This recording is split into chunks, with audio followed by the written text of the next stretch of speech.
আমাদের 2025 সাল অব্দিও তো ফেব্রুয়ারি মার্চ অব্দি আমাদের সঙ্গেই ছিল।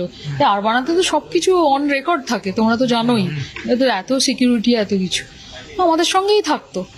তাহলে ও সব জায়গায় বলে কেন আমি আলাদা থাকি, আমি ও সিম্প্যাথি গেইন করার জন্য অনেক কিছু বলে, অনেক কিছু বলে। এটা ও তো বলে অনাথ।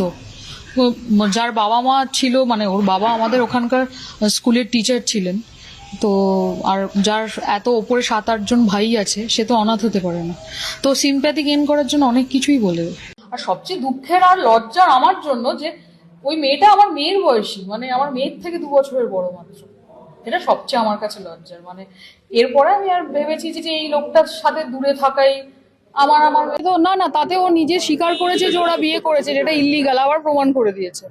আর যেগুলো লিখেছে, মানে আমার মেয়ে পাশে আছে, আর কি বলবো, মানে ওকেও লজ্জা করছে, সেগুলো আমাদের ফলাও করে বলতে হচ্ছে যে আমাদেরই হাজবেন্ড আমাদের সাথে কতদিন ছিল কি ছিল না সেটার ক্ল্যারিফিকেশন ও দেবে। মানে বিয়েটা আমার মেয়ে আমার পাশে দাঁড়িয়ে আছে, আর আমার বর কতদিন ছিল, আর আমি আরবানা এনআরআই কমপ্লেক্সে থাকি, সেখানে এত সিকিউরিটি করা। আমি সিসিটিভি ফুটেজ দেখালে এক্ষুনি মেয়েটা কি বলবে, তাহলে ও হিরণ কতদিন ছিল আমি তো প্রমাণ করে দেবো এক্ষুনি। ওর তো কোনো কথারই কোনো ভ্যালু নেই। এখন তো সিম্প্যাথি কার্ড খেলছে যে ওর এই অসুস্থতা বলে, তাহলে বেশ, তাতে দেখলাম মিডিয়া ভীষণ অনেকেই ওর প্রতি খুব সিম্প্যাথেটিক ব্যাপারটা দেখাচ্ছে। ও তো এটাই চায়, এই পোস্টটা লিখেইছে তো এই জন্য। না, আমি আর একটা লজিক বলছি তোমাদের। প্রথমত 5 বছর আগে হিরণদা এই সময় পৌঁছায়নি খড়গপুরে, কারণ ভোটটা কোন সময় হয় 2021-এ, তাহলে 5 বছর তো হয়ই না। হিরণকে মানে রীতিকাকে হিরণ চ্যাটার্জি চিনতই না তখন, তাই না? হিসেব মতো তো তাই। ও তো তখন ও ক্যান্ডিডেট নির্বাচনই হয়নি আগের, মানে 2021-এ। তাহলে ও 5 বছর হয় কি করে? হাস্যকর কথাবার্তাগুলো। ডিভোর্সের নোটিশ ওভাবে পাঠানো যায় না, ডিভোর্সের নোটিশ কোর্ট থেকে আসে। কোর্ট থেকে তো ওনাদের যে একটা লিগাল একটা লয়ার্স নোটিশ একটা পাঠানো হয়েছিল, সেটার সাথে ডিভোর্সের কোনো সম্পর্কই নেই আর কি। বেসিক্যালি মানে কখনো কোনো কোর্ট থেকে কোনো নোটিশ ডিভোর্স সংক্রান্ত আসেনি। আমি মেয়ে হয়ে আর কি বলবো, কালকে আমি নিজেই সোশ্যাল মিডিয়ার থ্রু খুঁজে পেলাম। মা আমাকে কল করে বললো তুই একবার ফোনটা খুলে দেখ, তোকে কিছু পাঠিয়েছি আমি। তখন ফোন খুলে দেখি বাবার বিয়ের ছবি নিজের চোখের সামনে দেখছে। আমার মা আমার পাশে বসে কাঁদছে আমায় কল করে। কোনো মেয়ে কি বলবে এটা দেখে? আর আমি জানতামও না, মানে I had to find out through social media আমার বাবা কি করছে। আর তখন অন্য বন্ধুদের বাবাকে দেখে আর ভাবি আমার বাবা এসব করছে। You failed as a father and a husband all together, আর কিচ্ছু না। মানে আমার কাছে হিরণই বলেছে ওর এত বয়স, বাচ্চা মেয়ে এরকম আমাকে ব্ল্যাকমেলিং করছে, বোঝোই তো একজন হিরোর সাথে ওর দেখা হয়েছে। মানে এই কথাগুলো আমাকে হিরণই বলেছে। মানে আমি তো রীতিকাগিরির আত্মীয় নই, রীতিকাগিরির সাথে হিরণ জড়িত, আমি তো নই।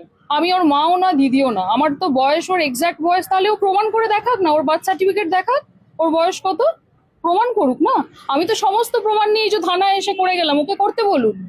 ওর এত সাহস তো, একটা এইটুকুনি মেয়ের একটু করতে বলুন তো। তো বিয়ের সম্বন্ধে বোঝেটা কি? আমি তো 25টা বছর কাটিয়ে এসেছি বিয়ের, আর ও ভাবছে যে একজনের সাথে ঘুরে ভিয়েতনাম বেড়াতে গিয়ে আর মাথায় সিঁদুর পরেই ভালো করে এটা বিবাহিত জীবন কাটানো যায়। আর আমি এটা নিয়ে কিচ্ছু বলতে চাই না। মানে কাল থেকে এটা ইনাফ। আমি অনেক ইন্টারভিউ দিয়েছি, আমি সত্যি আর ক্লান্ত। মানে আমিও তো একটা মানুষ, আপনারাও তো বুঝতে পারছেন। আমার মেয়ে, এইটুকুনি মেয়ে পাশে দাঁড়িয়ে কাঁদছে। আমি তো এরকম জীবন ওকে দিতে চাইনি। যেমন দুর্ভাগ্য আমাদের এই জীবন পেতে হয়েছে। আজ 25 বছর পর আমাকে জানাতে হচ্ছে পুলিশে এসে কাছে যে আমাদের বিয়ে এখনো আছে। এর থেকে লজ্জার আর কি হতে পারে? আমাদের এটা হয়ে যাক, ডাইভোর্স হয়ে যাক, তারপর নাচতে নাচতে বিয়ে করুক। সে হিরণ চ্যাটার্জি ওকে বিয়ে করবে কিনা সেটা আমরাও দেখবো, বসে আছে। আর বা কোন চ্যাটার্জি ওকে বিয়ে করে দেখি না, ঠিক আছে? আমিও বার্তা দিলাম ওকে, দেখি না কত সুখে স্বাচ্ছন্দ্যে ও সংসার করে। সারাক্ষণ তো শুনি যে সুইসাইড করতে যাচ্ছে।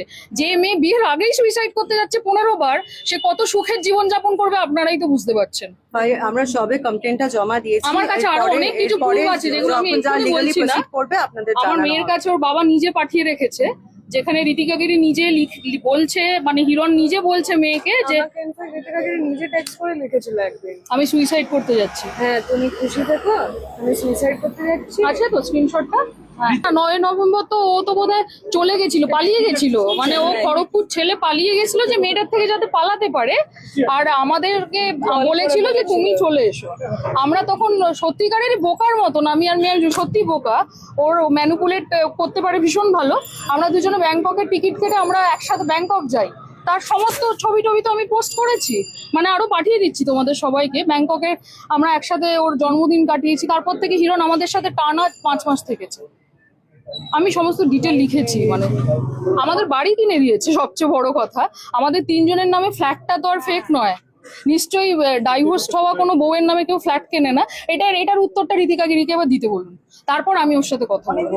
হ্যাঁ ওটা লোনটা আমার মেয়ের নামেও নিয়েছে হিরণ, কারণ হিরণ তাহলে চাইছে যে 3 জনে মিলে বেশ জড়িয়ে থাকি আমরা।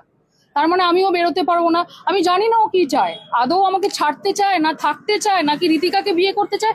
ঋতিকাকে বলুন এবার হিরণ চ্যাটার্জির সাথে সেটা ক্লারিফাই করতে। কমপ্লেন লেটার দেখুন, এটা সাবজুরিস তো, কারণ এটাকে একদম। পাবলিশ করাটা এখন এটা আমাদের পক্ষে ডিফিকাল্ট।